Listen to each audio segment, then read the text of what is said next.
नमस्कार, स्वागत है आज की नई क्लास में। आज हम एनसीईआरटी कक्षा 7 के दूसरे अध्याय का अध्ययन करेंगे। सभी दोस्तों तक क्लास को शेयर करें और अंत तक बने रहें। आपको यहाँ से बहुत सारी जानकारियाँ यहाँ से उपलब्ध होगी। तो हम ज़्यादा समय ना खराब करते हुए क्लास शुरू करते हैं।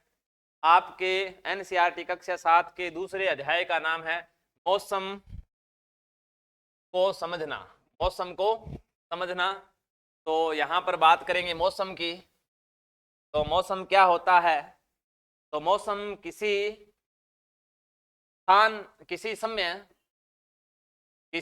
में स्थान विशेष की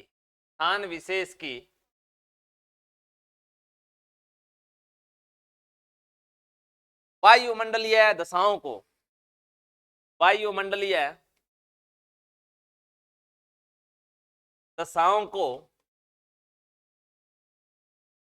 मौसम कहते हैं। मौसम कहते हैं। तो ध्यान रखेंगे मौसम क्या है। मौसम किसी समय में स्थान विशेष की वायुमंडलीय दशाओं को हम क्या बोल देते हैं? मौसम कह देते हैं। अगर वायुमंडल में जो वायुमंडलीय परिवर्तन है ये अल्पकालीन है, ये परिवर्तन कैसे है? अल्पकालीन है, तो इन्हें हम क्या बोलेंगे? मौसम। मौसम थोड़े समय में परिवर्तन हो जाते हैं, लेकिन यही समय स्थान विशेष के वायुमंडलीय दशाएं अगर दीर्घकालीन है, दीर्घकालीन यानी लंबे समय में जो परिवर्तन है, लगभग 30 वर्ष या अधिक, 30 वर्ष या इससे अधिक, तो ऐसे परिवर्तनों को क्या बोलते हैं? जलवायु बोलते हैं। एक बार दोबारा हम जो कि पाठ के अध्याय का नाम है मौसम को समझना। तो मौसम किसे कहेंगे? किसी समय में स्थान विशेष की वायुमंडलीय दशाओं को हम क्या बोल देते हैं? मौसम। और यहाँ पर आपके अध्याय में एक फ्रांसीसी उपन्यासकार है जिनका नाम है मार्सेल प्रूस्ट, जिन्होंने क्या कहा था कि मौसम में परिवर्तन ही स्वयं एवं विश्व के नवीनीकरण के लिए पर्याप्त है। तो सामान्य सा नियम है या बात है कि परिवर्तन ही क्या है? प्रकृति का नियम है। इसी बात को सिद्ध करते हुए यह बात कही गई है फ्रांसीसी उपन्यास के द्वारा। मौसम में परिवर्तन ही स्वयं एवं विश्व के नवीनीकरण के लिए पर्याय है। इसके बाद में आगे बढ़ेंगे इसी अध्याय में। तो यहां पर मौसम और उसके तत्व बताए गए हैं। तो मौसम क्या है? मौसम क्या है? किसी समय और स्थान विशेष पर वायु की वायुमंडलीय दशाओं को क्या कहते हैं? मौसम कहते हैं। और ये वायुमंडलीय दशाएं कैसी होती है? अल्पकालीन होती है। थोड़े समय के परिवर्तन होते हैं, अल्पकालीन परिवर्तन होते हैं। सरल शब्दों में कहें तो वायुमंडल एक गैसीय परत है। वायुमंडल कैसी परत है? गैसीय, जो कुछ ग्रहों को घेरे रखती है। पृथ्वी के संदर्भ में इन गैसों को हम वायु कह देते हैं। पृथ्वी के वायुमंडल की तुलना में अनेक परतें वाले केक की तरह है। तो यहां पर हम देखेंगे जो बात कही गई है इसका हम सार समझेंगे। तो यहां पर आपकी ये है पृथ्वी। ये क्या है? पृथ्वी। और इस पृथ्वी के ऊपर जो गैसों की परतें अलग अलग, उनके अलग अलग नाम आ जाते हैं। जैसे ये पहला भाग है, इसको बोल देते हैं क्षोभ मंडल। क्या बोल देते हैं? क्षोभ मंडल। इसके बाद का दूसरा जो भाग है इसको बोल देते हैं समताप मंडल। समताप मंडल। इसके बाद में आगे की जो परत है इसका नाम आ जाता है मध्य मंडल। मध्य मंडल। इसके बाद में जो परत है उसका नाम आ जाएगा आयन मंडल। आयन मंडल। और उसके बाद का जितना भी भाग है वो है वायुमंडल। वायुमंडल। सभी मौसमी घटनाएं, सभी की सभी मौसमी घटनाएं होती है क्षोभ मंडल में। सभी मौसमी घटनाएं कहाँ होती है? क्षोभ मंडल में होती है। इसे इसलिए इसे परिवर्तन मंडल भी कह देते हैं, परिवर्तन मंडल भी कह देते हैं। तो यहां पर कहा गया है कि क्षोभ मंडल पृथ्वी की सतह से, क्षोभ मंडल पृथ्वी की सतह से 6 से 8 किलोमीटर तक विस्तृत है। तो आपका जो क्षोभ मंडल है, इसकी ऊंचाई की बात करें, क्षोभ मंडल की ऊंचाई की अगर हम बात करें तो आपकी किताब में बताया गया जैसा कि 6 से 8 किलोमीटर इसका क्या है? विस्तार है, यानी फैला हुआ है। कौन सा मंडल? क्षोभ मंडल। ध्रुवों पर यह परत पतली है, जबकि उष्णकटिबंधीय ट्रॉपिकल क्षेत्र में यह गर्म वायु फैली है तो मोटी है। अन्य परतों के बारे में आप कक्षा में अध्ययन करेंगे। तो यहां पर क्या कहा गया है कि जो क्षोभ मंडल है, ये जो आपकी पृथ्वी है, पृथ्वी का पहली परत जो कि क्षोभ मंडल है, ये ध्रुवों के पास में कम ऊंची है, लगभग 6 से 6 किलोमीटर के आसपास, और विषुवत रेखा के पास में इसका विस्तार लगभग 14 किलोमीटर तक हो जाता है। लेकिन आपकी किताब में यहां पर 6 से 18 किलोमीटर तक बताया है, तो इसका विस्तार कहां तक मान लेते हैं? 18 किलोमीटर तक। समझने वाली बात यह है कि ये जो विस्तार है ये ध्रुवों पर है। ध्रुवों पर कितना है? 6 किलोमीटर के आसपास। और विषुवत रेखा के पास कितना है? विषुवत रेखा के पास में 18 किलोमीटर तक है। अब देखिए, विषुवत रेखा के पास में 18 किलोमीटर क्यों है? ये परत है पृथ्वी की, ये है क्षोभ मंडल। अब क्षोभ मंडल का विस्तार विषुवत रेखा पर ज्यादा होने का कारण है तापमान। जब तापमान बढ़ता है तो वायु गर्म होकर फैलती है, और जब फैलती है तो इस परत का विस्तार क्या हो जाता है? ज्यादा हो जाता है विषुवत रेखा के पास में। लेकिन ध्रुवों के पास में क्या होता है कि तापमान कम होता है और यहां पर वायु ठंडी होके, गैसें ठंडी होके सिकुड़ती है, इसलिए यहां पर परत क्या हो जाती है? छोटी हो जाती है। इसी का यही कारण है।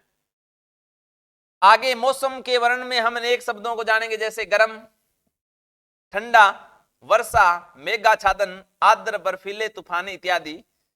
तो ये मौसम के कुछ तत्व हैं। आगे बढ़ेंगे। यहां पर आपके सामने मौसम के तत्व बताए गए हैं। तापमान, टेम्परेचर, तापमान, वायुमंडल कितना गर्म अथवा ठंडा है, इसे हम तापमान कह देंगे। इसके बाद में बात करें वर्षण, तो वर्षण क्या है?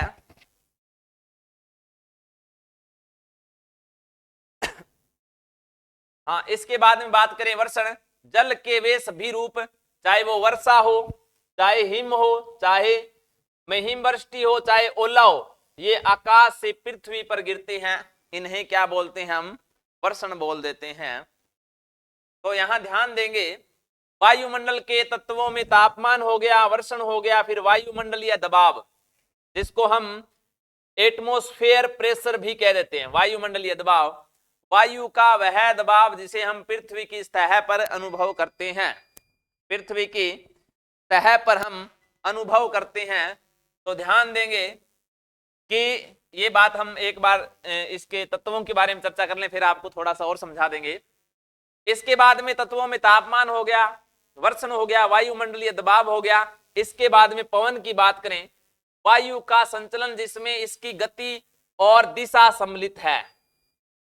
तो पवन या विंड क्या होता है कि जिसमें इसकी पवन के चलने की गति और किस दिशा में चल रही है, ये महत्वपूर्ण है।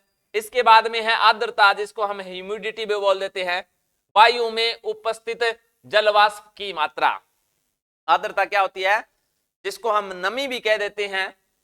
तो यहां से कुछ चीजों का विशेष ध्यान रखेंगे। तापमान, सूर्य पृथ्वी के लिए उष्मा के स्रोत के रूप में कार्य करता है, और जो तापमान है ये विषुवत रेखा के पास में ज्यादा प्राप्त होता है, और जैसे जैसे ध्रुवों की ओर जाएंगे वैसे वैसे तापमान क्या हो जाएगा?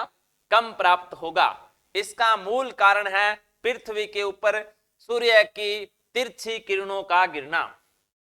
इसके बाद में वर्षण। वर्षण क्या होता है कि जो आपकी आर्द्रता है, आर्द्रता होती है वायुमंडल में नमी की मात्रा, और आर्द्रता जो पृथ्वी पर औसत आर्द्रता है वो है आपकी 2%, और अधिकतम आर्द्रता है 4 से 5% पृथ्वी के ऊपर। वायु में उपस्थित जलवाष्प की मात्रा। अब क्या होता है कि आर्द्रता, वायुमंडल में जब आर्द्रता होती है, हवाएं गर्म होकर ऊपर जाती है, जब ऊपर जाएगी तो उनमें संघनन की क्रिया होती है। जब संघनन की क्रिया होती है तो ये आर्द्रता वाली पवनें क्या कर लेती है कि यहां पर धूलकण के मिलने से बूंद का निर्माण कर लेती है। संघनन की क्रिया से बूंद का निर्माण करती है, और तापमान ऊंचाई के ऊपर जाने पर वैसे ही कम हो जाता है। जब बूंद बनती है तो उसमें भार आ जाता है और गिरती है, उसे हम क्या बोल देते हैं, वर्षण। अब वर्षण के कई प्रकार होते हैं, वर्षा, हिम, हिमवृष्टि और ओला। इसके बाद में वायु। तो वायु की बात करें, उच्च वायु दाब से निम्न वायु दाब की ओर जो प्रवाह होता है उसे हम पवन बोल देते हैं। और यहां पर पवन की बात करें तो यहां बताया गया है कि वायु का संचलन जिसमें इसकी गति और दिशा सम्मिलित है। गति और यानी वायु जो चलती है जिसकी एक निश्चित दिशा होती है, गति होती है, उसे हम क्या बोल देते हैं, पवन। इसके बाद में यहां पर अलग अलग बातें कही गई है। अपने यहां पर कल्पना कीजिए कि आप चेन्नई के कृष्णन कश्मीर से रहने वाले आमिर के वार्तालाप कर रहे हैं। कृष्णन कह रहा है कि पिछली रात को वर्षा के बाद चेन्नई में ठिठुरन हो गई है। आमिर पूछता है कि वहां कितनी ठंड है। कृष्ण, आमिर कैसे लग रहा है? तो यही बताया गया है कि भारत के अधिकतम विस्तार के कारण जम्मू कश्मीर में अधिकतम ठंड, और चेन्नई जो तट है, भारत के अधिकतम विस्तार के कारण जो चेन्नई तट है वहां पर क्या है, समकारी प्रभाव है, और यहां पर आपके जम्मू कश्मीर में अधिक ठंडा भाग है। तो ये एक हल्की सी बातचीत है। यहां पर मौसम के बारे में बताया गया कि प्राचीन काल में ही मनुष्य ने प्रकृति का ध्यान अवलोकन किया और मौसम के पूर्वानुमान हेतु अनेक संकेतों को पढ़ना सीखा है। और जो संकेत थे वो क्या थे, तो पक्षियों को कम ऊंचाई पर उड़ना। प्राचीन काल में आज की तरह कुछ यंत्र जो कि पूर्वानुमान लगाते हैं, ऐसे उपकरण नहीं थे, इसलिए उस प्राचीन काल में सामान्य प्राकृतिक व्यवहार को ध्यान में रखते हुए पूर्वानुमान लगाए जाते थे। उन्हीं पूर्वानुमानों में थे क्या, एक पक्षियों का कम ऊंचा उड़ना। अंडे ले जाती हुई चींटियां, जब चींटियां अंडों का विस्थापन करती है, एक स्थान से दूसरे स्थान पे लेके जाती है। काष्ठफल, ये मेवे एकत्रित करती हुई गिलहरियां, मेंढकों की तेज टरटराहट, अथवा यहां तक कि चीड़ के शंकुओं का खुलना और बंद होना आदि भी आने वाली वर्षा तूफान के बारे में संकेत प्रदान करते थे। तो यही बात है कि प्राचीन काल में अलग अलग प्राकृतिक व्यवहार चेंज से पूर्वानुमान लगाए जाते थे। पूर्वानुमान पहले से अनुमान या पता लगाना मौसम के विषय में। जलवाष्प, जल का तरंग रूप में गैसीय रूप में परिवर्तन, जलवाष्प। ओला, आकाश में वर्षा के साथ गिरने वाले बर्फ के छोटे छोटे टुकड़े। आगे ध्यान देंगे तो ये बताया गया है कि पूर्वानुमान में किस प्रकार से चींटियां अपने अंडों को एक स्थान से दूसरे स्थान पर विस्थापित कर रही है। यहां पर वर्षा से पहले जो मेंढक की टरटराहट है उसके बारे में बताया गया है। ये जानकारियां, सारी की सारी जानकारियां मौसम विज्ञान से संबंधित है। आगे बढ़ेंगे तो यहां पर बताया गया है कि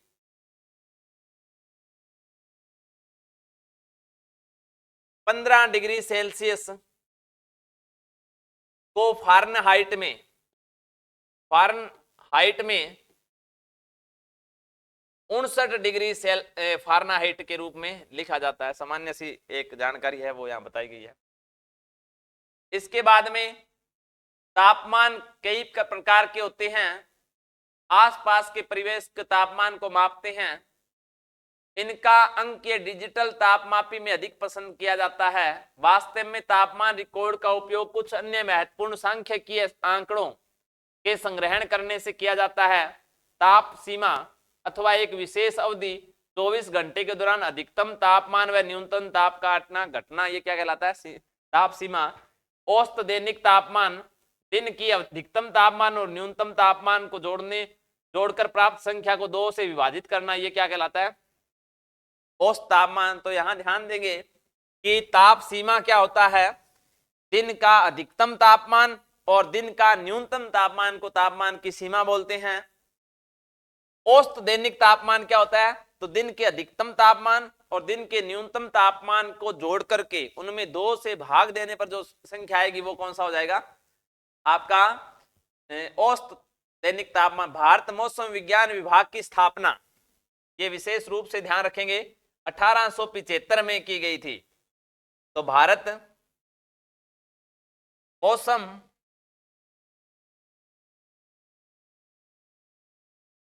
विज्ञान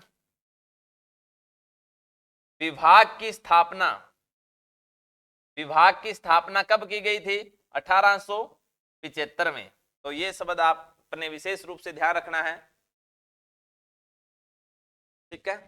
तो मध्य प्रदेश का अधिकतम न्यूनतम तापमान के बारे में चर्चा की गई है। ये कुछ क्षेत्र का विशेष तापमान है। यहाँ पर वर्षण के बारे में बताया गया है कि 30 सेमी वर्षा हुई।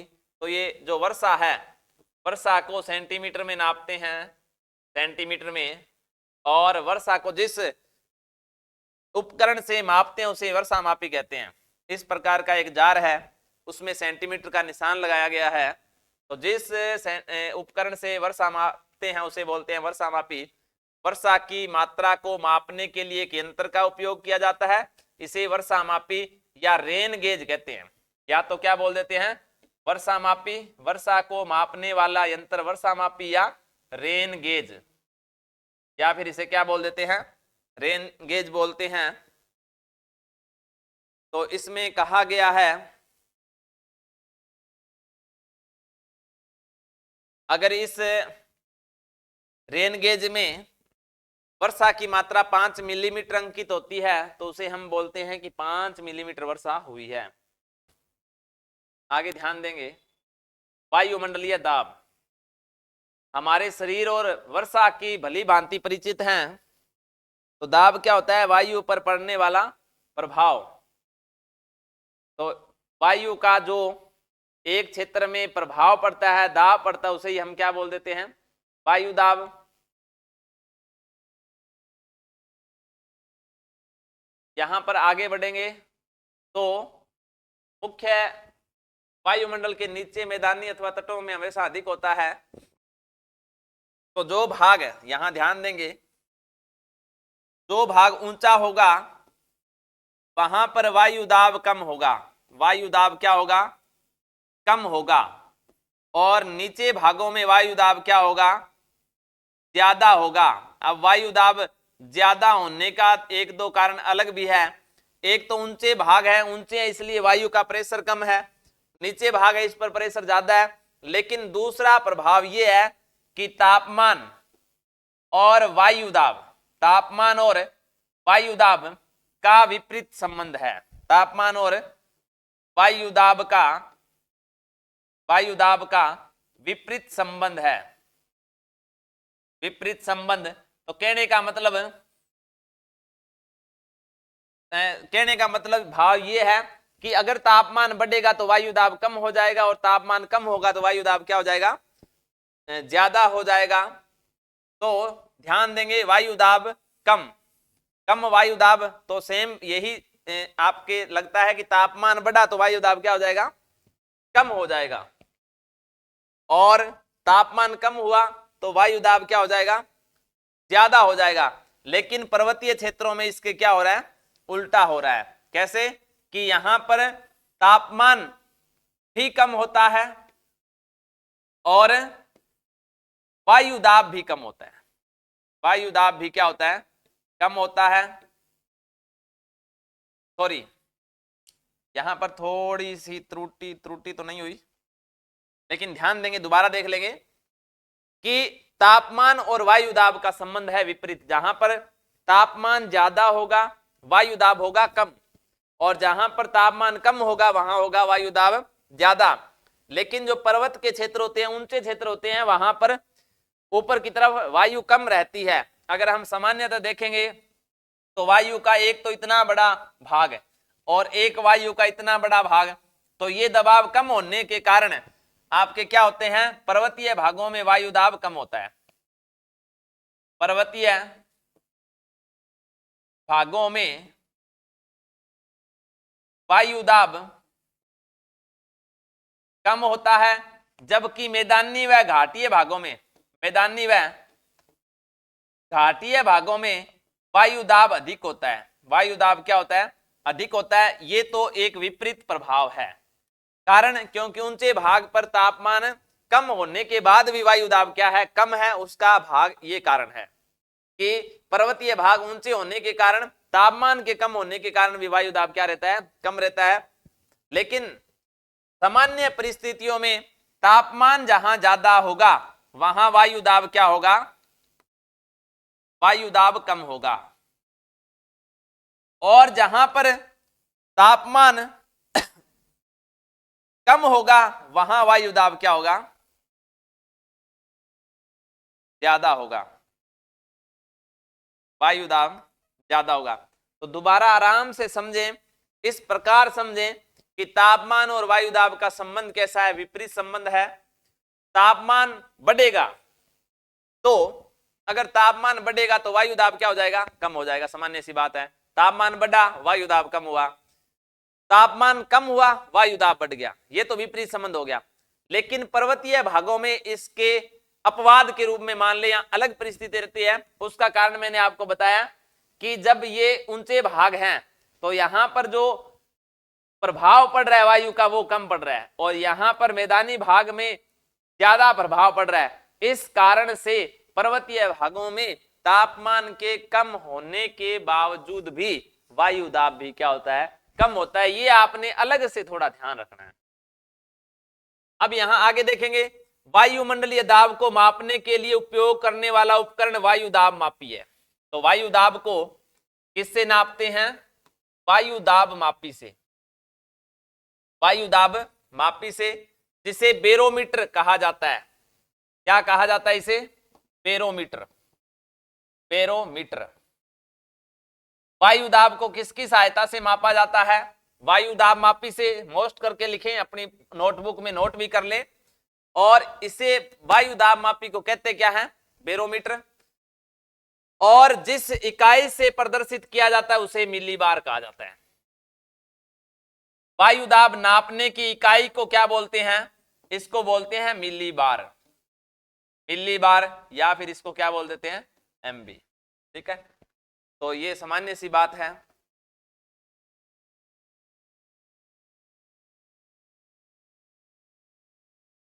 तो यहां बताया गया है कि लद्दाख में खारदुंगला, यहां स्थान समुद्र तल से 5600 मीटर से अधिक ऊंचा है। कल्पना से कठिन है। यहां पर ऑक्सीजन कम स्तर इतना कम है कि वायु दाब लगभग 650 मिलीबार है। वायु दाब यहां पर कितना है, 650। अधिक ऊंचे भाग, वहां पर तापमान और वायु दाब वाले संबंध का प्रभाव नहीं पड़ता। अधिक ऊंचे प्रभाव, ऊंचे क्षेत्रों में भी वायु दाब क्या होता है, कम होता है। इसके बाद में बात करें तो यहां पर वायु की बात की गई है। उच्च दबाव वाले क्षेत्र से निम्न दाब वाले क्षेत्र में वायु का प्रवाह ही पवन है। तो पवन क्या होता है, उच्च अधिकतम दाब वाले क्षेत्र से निम्न दाब वाले क्षेत्र की ओर जो पथ प्रवाह है, गति है, पवनों का चलना है, यही क्या कहलाता है, पवन। तो दोबारा ध्यान देंगे, उच्च दबाव वाले क्षेत्रों से निम्न दबाव वाले क्षेत्रों में जो प्रवाह उसे क्या बोल देते हैं, पवन कहते हैं। और ये मरुस्थलीय क्षेत्रों में जो पवन के साथ उड़ने वाले बीज विशेष है उनके बारे में बताया गया। यहाँ पर ये कुछ बीज है जो कि मरुस्थलीय क्षेत्रों में पवन के साथ में उड़ के एक स्थान से दूसरे स्थान पर पारिस्थितिकी संतुलन का बनाए रखते हैं। अब पवन की दिशा गति कैसी है, ये दिशा सूचक, वात दिशा सूचक या विंड वेन से एक घूमने वाले फलक से होती है। तो यहां आगे इसकी शायद डायग्राम दिया होगा। तो इस प्रकार से तो जो यहां पर पक्की सड़क पर दिक् सूचक की अंतर और पवन वेग मापी, तो ये दिशा सूचक हो गया। कहने का दिशा सूचक नहीं, दिक् सूचक मतलब क्या हो जाएगा कि इससे पता चलता है कि पवन की दिशा किस ओर है। इस प्रकार का एक गुबार लगा हुआ है और जिस ओर इसका मुंह हो जाता है वो ही दिशा होती है पवन की। और ये है आपका वेन मापी। तो वेन मापी जो है ये इसकी गति से, इसे एनीमोमीटर भी कह देते हैं। वे इसको क्या बोल देते हैं? एनीमोमीटर। तो पवन को नापने का जो यंत्र होता है उसे क्या बोल देते हैं? एनीमोमीटर। इसके बाद में आर्द्रता। आर्द्रता की बात करें तो वायु में जल वाष्प की जो मात्रा होती है उसे ही हम क्या बोल देते हैं? आर्द्रता। तो आर्द्रता जो है वायु में जलवाष्प की मात्रा, तो समुद्र के तट वाले हिस्सों में आर्द्रता ज्यादा होती है। जहां पर जल स्रोत होते हैं वहां पर आर्द्रता ज्यादा होती है। और वायुमंडल में जो नमी होती है उसे ही हम क्या बोल देते हैं? आर्द्रता। इसके बाद में आगे ध्यान देंगे। आर्द्रता को मापने के तरीकों को सीखने के हम प्रश्नों का जवाब देंगे, ऐसा कुछ यहां बताया गया है। वायु में आर्द्रता की सापेक्षित आर्द्रता के रूप में मापा जाता है। वायु की आर्द्रता को सापेक्षित आर्द्रता के रूप में मापा जाता है। यदि वायु में बिल्कुल भी जलवाष्प नहीं होती, प्राकृतिक परिस्थितियों में असंभव, ऐसा नहीं हो सकता कि वायु में बिल्कुल भी क्या ना हो? आर्द्रता ना हो। 0% आर्द्रता होगी। जबकि जलवाष्प संतृप्त वायु में, जिसमें ऐसी वायु जो जल से संतृप्त है, सापेक्षित आर्द्रता 100% होती है। व्यवहारिक रूप में शुष्क मौसम में आर्द्रता 20% 40% के बीच, जबकि आर्द्र मौसम में सापेक्ष आर्द्रता 60% या 80% है। सामान्य सी बात है कि वायुमंडल में जो नमी की मात्रा है उसे आर्द्रता बोल देते हैं। आर्द्रता बिल्कुल भी नहीं होगी, वायु में नमी बिल्कुल भी नहीं होगी, जो संभव नहीं है, फिर उसे हम क्या बोलेंगे? 0 आर्द्रता, 0% आर्द्रता। और अगर वायु पूर्णतः संतृप्त होगी, संतृप्त का मतलब होता है कि वायु में इसके बाद में और जल नहीं ग्रहण किया जा सकता। वायु में पूर्णतः नमी की मात्रा है और इसके बाद में और जल इसमें और ग्रहण नहीं किया जा सकता। इसको बोलते हैं जल के संतृप्त होना। और संतृप्त जल में आपकी जो आर्द्रता होती है वो 100% होती है। और आर्द्रता को मापने वाले यंत्र को आर्द्रता मापी या हाइग्रोमीटर कहते हैं। हाइग्रोमीटर। आर्द्रता के नापने वाले यंत्र को क्या बोलते हैं? हाइग्रोमीटर कहते हैं। ये बात आपने विशेष रूप से ध्यान रखनी है। ये हाइग्रोमीटर क्या है?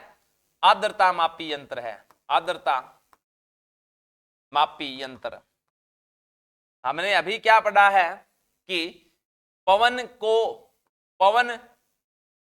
की गति को नापने वाला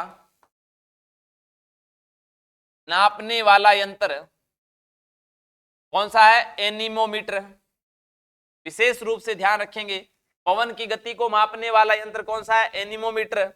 और आर्द्रता की मात्रा को नापने वाले यंत्र को क्या बोलते हैं? हाइग्रोमीटर। यहां पर मौसम केंद्र की बात की गई है, स्वचालित मौसम केंद्र।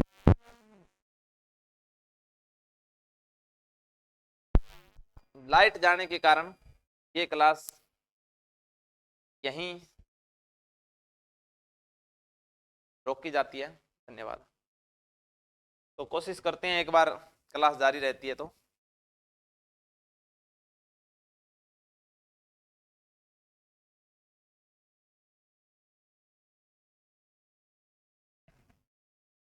हेलो, बने रहें, थोड़ा सा